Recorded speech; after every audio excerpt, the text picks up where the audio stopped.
오늘 말씀의 제목은 이제 주님을 아프게 하지 마십시오입니다. 많은 사람들이 신비의 계시를 기대합니다. 신비의 계시란 하나님을 신비적인 측면에서 알고 싶어 한다는 말입니다.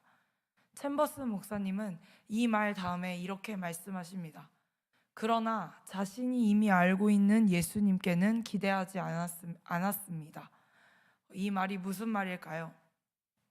우리는 말씀의 자리에서 설교를 듣고 성경을 읽는 것을 따분해합니다. 더 구체적으로 말하자면 하나님을 향해 믿음으로 반응하십시오. 하나님은 믿음의 세계로 여러분을 초대하고 계신 것입니다. 여러분은 믿음대로 살고 계십니까? 오직 말씀과 기도의 자리에서 하나님을 알고 계십니까? 라는 이 물음에 우리는 너무나 자동적으로 머릿속에 이런 반응을 나타냅니다.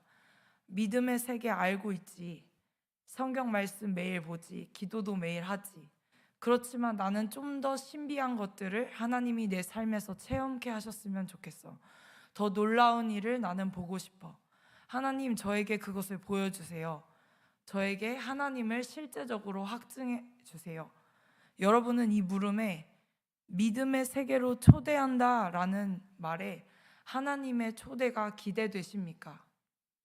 말씀과 기도의 자리에서 하나님을 알아가는 것에 대한 설렘이 있으십니까? 믿음, 그건 나도 이미 아는 얘기야. 그렇지만 이건 이렇고 저건 저래야 하지 않겠어 라는 생각으로 반응하고 계시진 않습니까? 여러분, 설교 중에 믿음이라는 단어가 상투적으로 반복된다고 생각한다면 실제 이 믿음의 삶을 누리고 있지 못하는 것입니다. 이 믿음의 삶을 사는 사람은 매일매일이 이 말씀의 자리에서 말씀을 듣는 것이 가슴 뛰는 일입니다. 타성에 젖은 형식적인 신앙생활이 아니라, 그래서 오늘 본문 말씀에 빌립처럼 주님, 우리에게 아버지를 보여주소서라고 말하지 않습니다. 대신 이러한 고백들을 할 것입니다.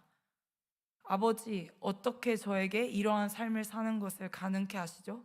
가장 좋은 것인 성령을 저에게 선물로 주셔서 어떻게 제가 이러한 하나님의 부요를 누리게 하시나요?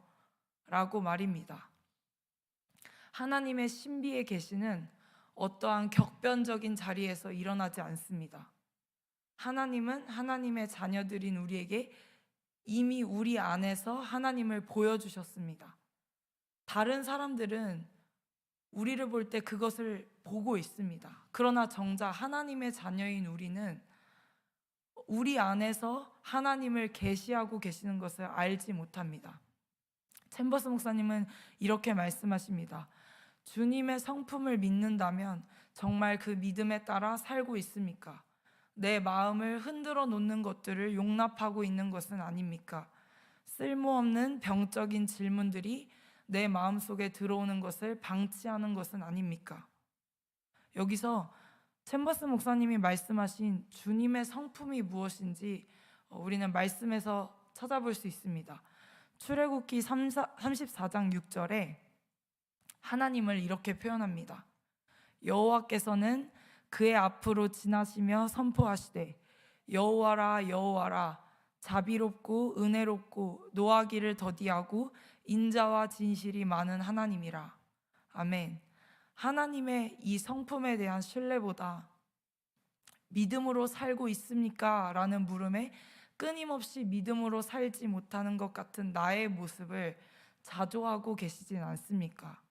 아니면 하나님이 정말 이 일에 있어서 나를 건져내실 수 있는가? 정말로 이 일을 통해 하나님의 영광을 볼 수 있을까? 라는 의심 어린 질문에 끊임없이 집착하고 계시지는 않습니까? 하나님의 성품은 자비롭고 은혜로우십니다. 자비롭고 은혜로우신 하나님은 그분의 전부이신 예수님을 우리에게 주셨습니다. 우리는 매일의 삶에서 이 은혜가 얼마나 큰지 확인할 수 있습니다. 2000년 전에 돌아가신 예수님의 은혜는 우리를 사망에서 구원해 낼 뿐만 아니라 오늘 나의 삶에서 일어나는 바로 그 문제들에서도 구원하실 수 있는 분이십니다. 그 하나님의 자비로우심과 은혜로우심, 인자와 진실하심을 어떻게 내 좁은 소관 안에서 가두려고 하십니까? 빌립이 예수님께 주님, 아버지를 보여주세요 라고 말했던 이 질문이 바로 이러한 질문이었습니다. 우리는 우리의 소관 안에 하나님의 엄청난 것들을 가두려고 합니다. 이것이 우리의 모습인데, 이 모습은 어떤 것을 나타내냐면 우리가 하나님의 자녀로서 자녀됨의 권세를 누리지 못하는 것을 드러내고 있습니다. 하나님은 우리를 죄인의 신분에서 의인의 신분으로 의롭다 칭하셨고, 그 의롭다 칭하심으로 말미암아 우리에게 자녀됨의 권세를 누리게 하셨습니다. 내가 그리스도 안에 있다는 것은 이 위치를 기억하는 것입니다. 기억하고 이 위치를 누리는 것인데, 이 위치를 누린다면 그 하나님은 단순히 나와 멀리 떨어져 있는 사망에서 나를 건져내셨다라는 그 차원이 아니라 오늘 내 삶에 직결된 문제 가운데서도 나를 구원해 내실 수 있는 하나님이다 라는 것과 연결되는 것입니다.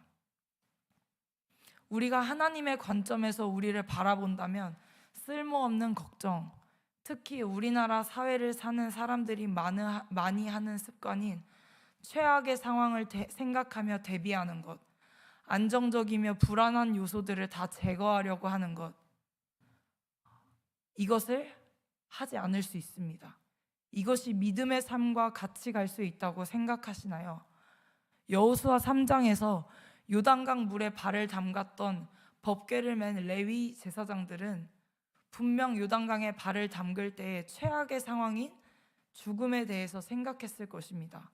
그러나 그들이 최악의 상황을 생각하며 발을 담그기 전에 물의 깊이를 잰다든지 도구를 활용한다든지 시험 삼아 들어갔다 와본다든지 그러한 행동들을 하지 않았습니다. 법궤를 맨 제사장들 모두가 최악의 상황이 생각났을 것이지만 그 생각을 붙들지 않고 그 순간 함께 하시는 하나님의 말씀을 붙들었습니다. 그것이 그들에게는 요단강 물에 발을 내딛는 순종으로 이어진 것입니다. 하나님은 우리에게 오늘도 말씀하십니다. 너희는 마음에 근심하지 말라. 근심하지 말라고 명령하십니다. 수많은 대안들을 생각하며 이루어지지 않을 것에 대한 염려와 복잡한 생각으로 가득하십니까? 하나님은 그런 우리를 보며 놀라신다고 하십니다.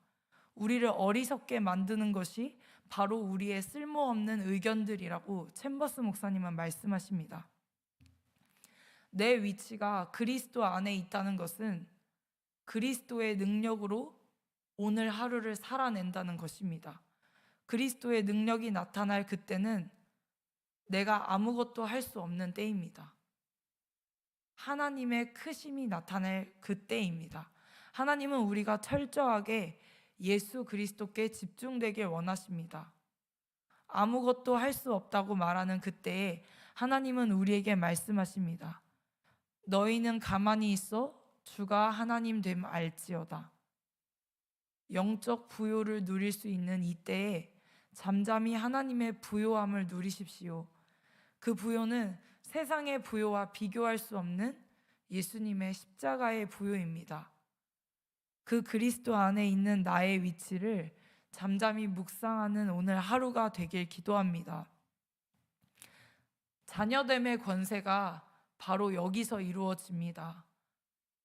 자녀됨의 권세를 누리는 것은 우리가 하나님의 말씀을 듣고 기도를 할 때에 정말 하나님께서 실제적으로 내 삶의 문제를 완전하게 해결해 주시고 나에게 영적인 부요를 허락하실 것에 대한 기대를 반영합니다.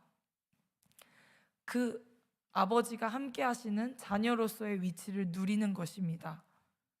우리의 아버지는 자비로우시고 은혜로우시며 노하기를 더디하시고 인자와 진실이 많으신 하나님이십니다.